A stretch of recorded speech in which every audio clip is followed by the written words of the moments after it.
Olá, caros alunos, bem-vindos à nossa primeira semana de estudos tutorados. Bem-vindos ao canal Professor Genivaldo Marçal, nesse PET do segundo ano do ensino médio, Química, volume 3.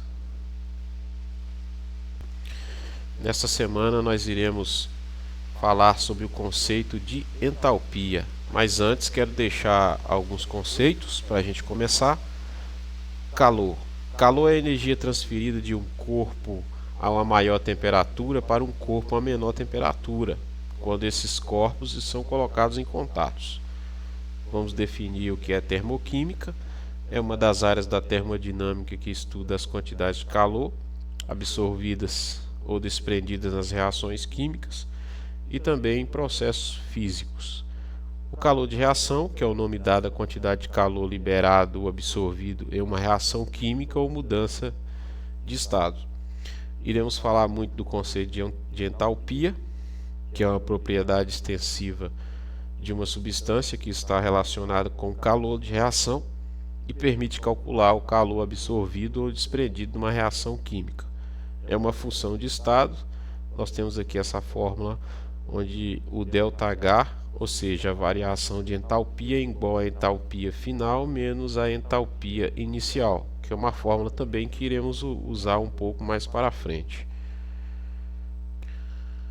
Vamos definir agora o que é um processo endotérmico e o que é um processo exotérmico. O processo endotérmico ocorre com absorção de energia. No caso, você tem um reagente. Para o produto ser formado, você precisaria fornecer energia. Esse gráfico aqui mostra o gráfico do processo endotérmico. Você vê aqui que a entalpia dos reagentes ela tem um valor energético menor que a entalpia dos produtos. Então, se você tem um reagente e quer produzir um produto, nesse sistema você vai ter que fornecer energia. Você vê aqui a setinha mostrando o aumento da energia, a variação da entalpia, e a gente percebe que a entalpia do reagente ela é menor do que a entalpia dos produtos, ou seja, nesse processo endotérmico as reações químicas acontece a formação de produtos, mas você tem que fornecer o que? Energia para obter o produto. Então você percebe aqui que o ΔH do reagente é bem menor do que o dos produtos. Já nos processos exotérmicos é o contrário, né? É um processo mais fácil porque aqui há liberação de energia. Você tem um reagente, o produto vai ser formado e junto com ele vai ser liberado uma certa quantidade de energia. O gráfico é o oposto. Você percebe que aqui a entalpia dos reagentes nesse gráfico aqui já é maior do que a entalpia aqui dos produtos, a variação do conteúdo energético, e aqui você percebe a queda da energia, né? A energia do reagente é maior do que a do produto. Quando o produto é formado, você tem o produto mais a energia liberada. Então, é um processo onde ocorre liberação de energia.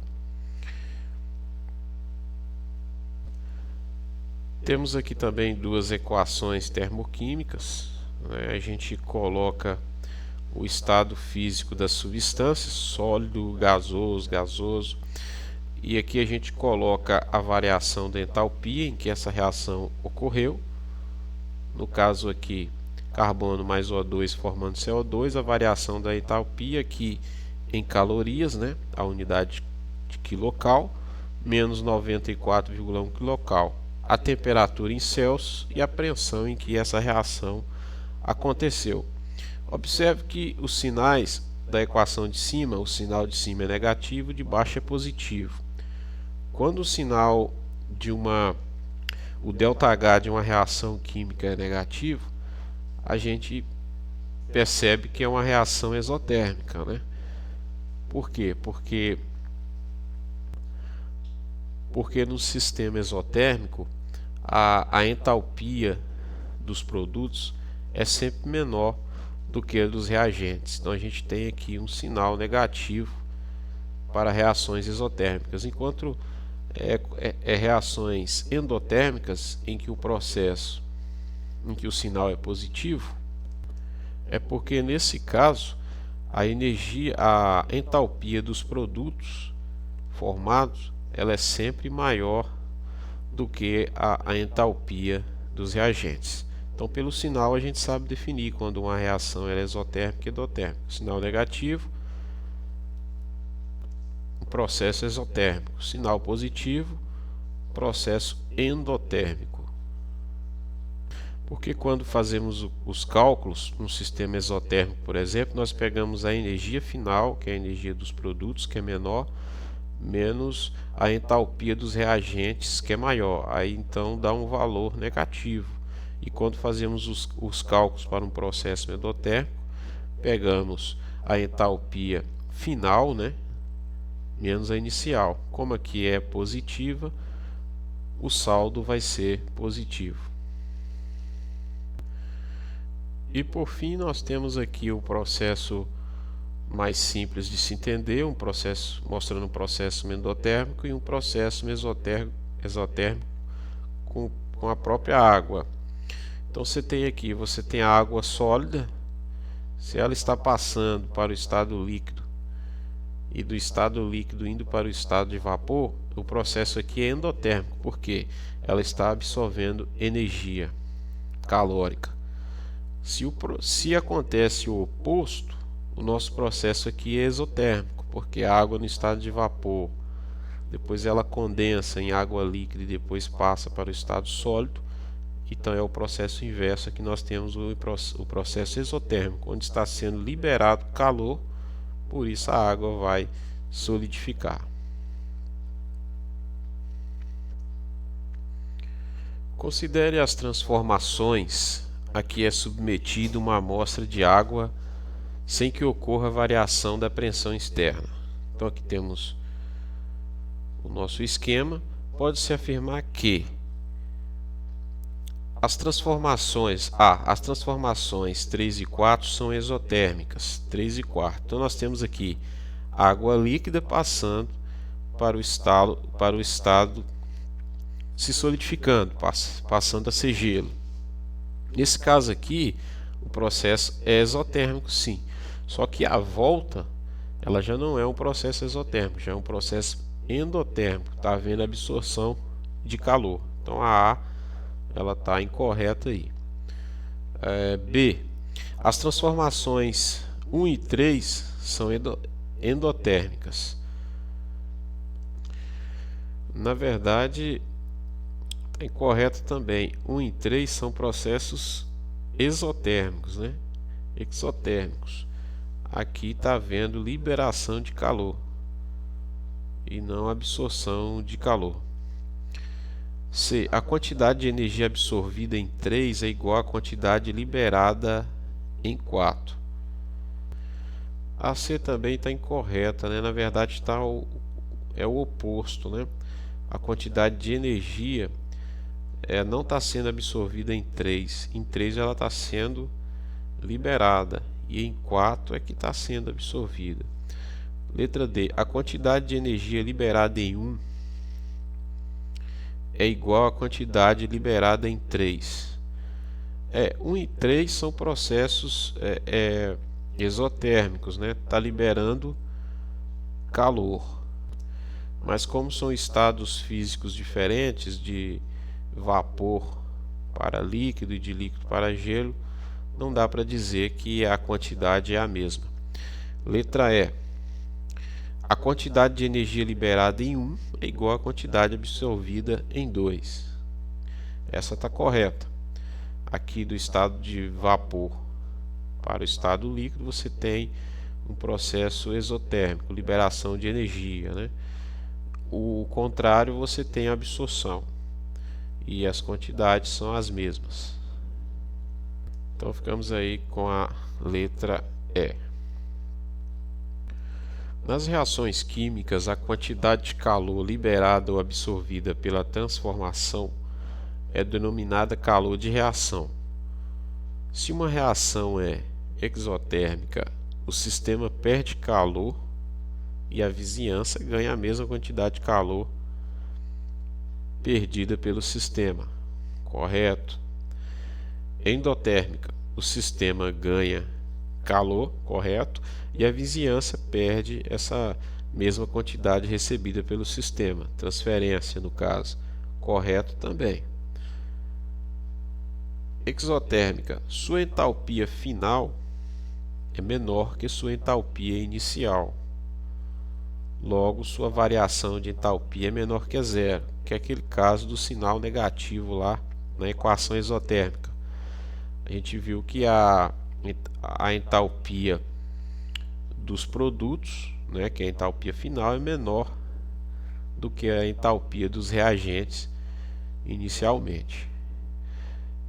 Endotérmica, sua entalpia final é maior que sua entalpia inicial, logo sua variação de entalpia é maior que zero, ou seja, é positivo, que é aquela situação que a gente viu também nas equações termoquímicas. No caso de uma reação endotérmica, a energia dos reagentes é maior do que, aliás, a energia dos produtos é maior do que a dos reagentes, por isso o sinal é positivo, né? Então aqui para essa questão 2, todas estão corretas. Ao se sair molhado em local aberto, mesmo em dias quentes, sente-se uma sensação de frio. Esse fenômeno está relacionado com a evaporação da água, que no caso está em contato com o corpo humano. O que explica essa sensação de frio é a evaporação da água. É um processo endotérmico verdadeiro, né? Que é um processo que está absorvendo energia e retira calor do corpo. Por isso você sente então frio, por exemplo, quando você sai de uma piscina, por exemplo. Porque nesse caso a água está roubando o calor do seu corpo para poder evaporar. Ficamos então com a letra B para essa questão. Enem. Ainda hoje é muito comum as pessoas utilizarem vasilhames de barro, moringas ou potes de cerâmica não esmaltada para conservar a água a uma temperatura menor do que a do ambiente. Isso ocorre por quê? Isso ocorre, pessoal, porque o barro, os filtros de barro, eles são porosos, né? Permite que a água passe através dele. Parte dessa água evapora. Para evaporar, ela precisa absorver calor. Então ela toma o calor da moringa e do restante da água, e por isso aquela água é sempre mais fria e bem gostosa de se tomar. Então ficamos para essa questão 4, a letra C. A seguir estão representadas situações do dia a dia de muitas pessoas em que ocorrem mudanças de estado físico. 1. Evaporação da água.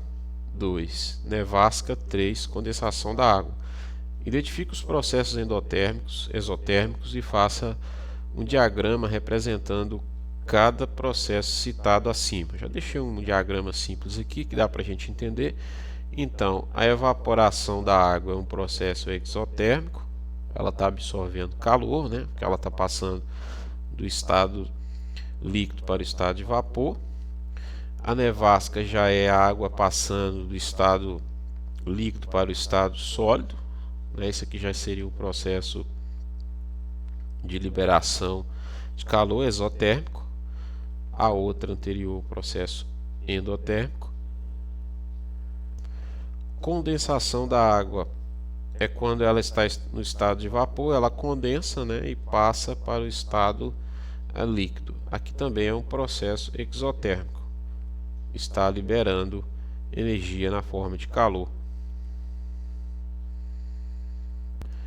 Então aqui você tem um simples diagrama que dá para representar isso, e esse processo aqui é um processo exotérmico, condensação da água.